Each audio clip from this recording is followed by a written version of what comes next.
Salam budaya.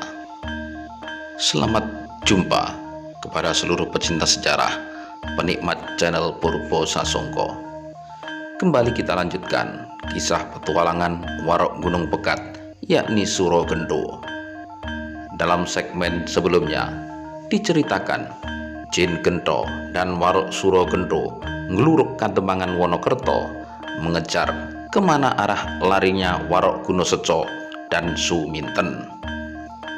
Sampailah mereka di Kademangan Wonokerto.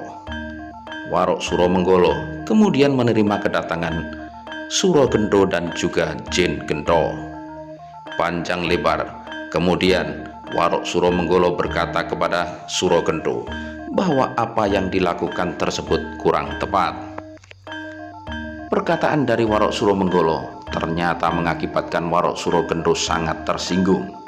Apalagi secara awu Warok Suro Gento merasa lebih tua, karena Suro Gento adalah saudara tua seperguruan Warok Suromenggolo. Nah, sulayaning rembug paduton atau perselisihan di antara dua warok sakti tersebut akhirnya pecah menjadi perkelahian. Rok Bondowolopati silih ungkih genti kalindih, siapa yang dikdaya dia yang unggul juritnya. Demikianlah pertarungan di antara kedua warok sakti tersebut. Lama-kelamaan ternyata Warok Suromenggolo lebih unggul karena secara usia lebih muda sehingga napasnya lebih panjang. Mengetahui hal tersebut, Warok Suro Gento tak tinggal diam. Kemudian Mata Aji mengeluarkan ilmu andalan, yakni Aji Nogo Poso. Dari mulut Warok Suro Gento menyembur bisa atau upas yang ternyata kekuatannya luar biasa. Pohon-pohon, tanaman, tumbuhan yang terkena semburan bisa dari mulut Warok Suro Gento atas kedikdayaan atau kesaktian Aji Nogo Poso tersebut mati seketika. Nginggrim atau timbul rasa cemas dalam hati Warok Suromenggolo karena memang betul-betul tahu apa yang menjadi kesaktian dari Warok Suro Gento. Melihat hal tersebut, seluruh keluarga kemudian dipanggil, disuruh lari mengungsi ke arah timur ke dalam Kadipaten Ponorogo. Pun juga Warok Gunoseco dan juga Suminten ikut mengungsi bersama Retnosari, Raden Masubroto dan juga seluruh keluarga Kademangan Wonokerto masuk mengungsi diri mencari selamat sementara waktu di dalam Kadipaten Ponorogo.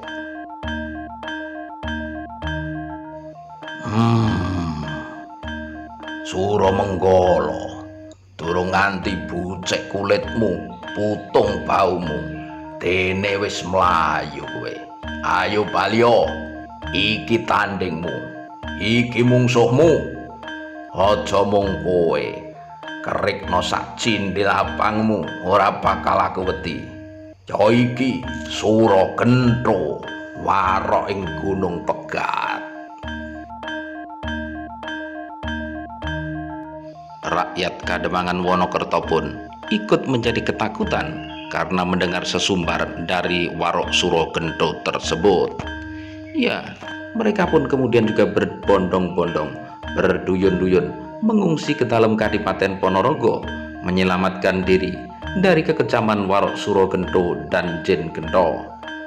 Dan untuk selanjutnya, rumah Kademangan Wonokerto menjadi suwung, menjadi kosong, diduduki oleh Jin Gento, Warok Suro Gento dan seluruh anak buah Warok Suro Gento yang ternyata adalah Bromo Curah di wilayah Kadipaten Ponorogo.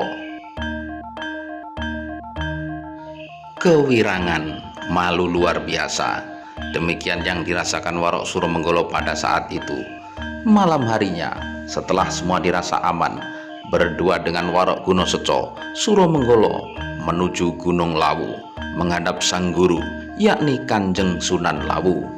Panjang lebar diceritakan apa yang terjadi di Kademangan Wonokerto dan Kadipaten Ponorogo, pun juga tentang ulah Warok Suro Gento yang ingin memaksakan Jin Gento mengawini Suminten yang nyata-nyata sudah bersuami dan menjadi istri Raden Masubroto.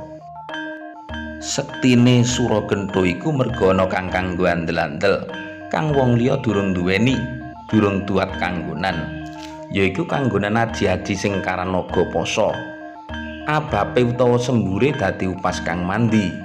Sapa sing kesembur bisa lodhoh awake. Iki musuhe uga kudu bangsa ula. Kowe rak ngerti to pusaka Panaraga kang aran Tumbak Tunggul Naga kang saiki mapan ing pesareane Kakang Mas Adipati Bathara Katong ing Nguni. Kuwi suwunen nuli jupuken. Suragenta ayunana meneh, nanging kowe aja nganti cedhak. Malah tantangen sumbarana saka kadohan wae. Yen diparani tinggalen, mengko rak nututi. Karo nututi dheweke mesti tansah nyemburake upase. Upas iku bisa entek Suramenggala. Awasna cangkeme, yen wis entek upase, dienggal tumbakan cangkeme. Ing kono bakal teka pati, ya kuwi si Suragenta. Setelah semuanya menjadi jelas, Warok Suramenggala dan Warok Gunaseca pun mohon diri, minta pamit, sekaligus nyuwun doa restu kepada Kanjeng Sunan Lawu. Mereka berdua kembali ke Kadipaten Ponorogo.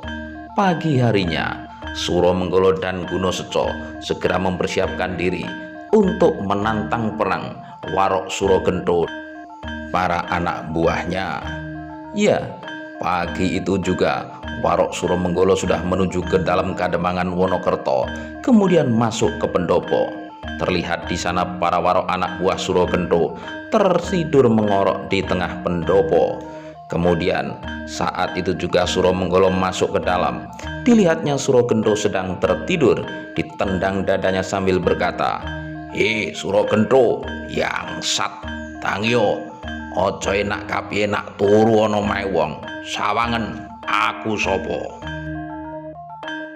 Suragenta kemudian berdiri, membangunkan seluruh anak buahnya, dan perang tanding pun tak lagi bisa dihindarkan. Sesaat kemudian nuhoni dawuh weling dari Kanjeng Sunan Lawu. Suramenggala dan Gunaseca yang sudah melihat bahwa Suragenta bersiap mengeluarkan aji naga pasa oncat atau meninggalkan tempat tersebut. Hal itu menjadikan kemarahan di hati Suragenta dan Jin Genta, kemudian diburunya sambil terus menyemburkan atau mengeluarkan aji naga pasa. Semakin lama semakin jauh, semakin lama semakin jauh, menuju ke arah timur, meninggalkan dalam Kademangan Wonokerto. Larinya Suramenggala dan Gunaseca semakin ke timur, sehingga sudah sampai di tepi Kali Ketekan atau Sungai Ketekan. Suramenggala dan Gunaseca kemudian meloncat ke arah utara sungai.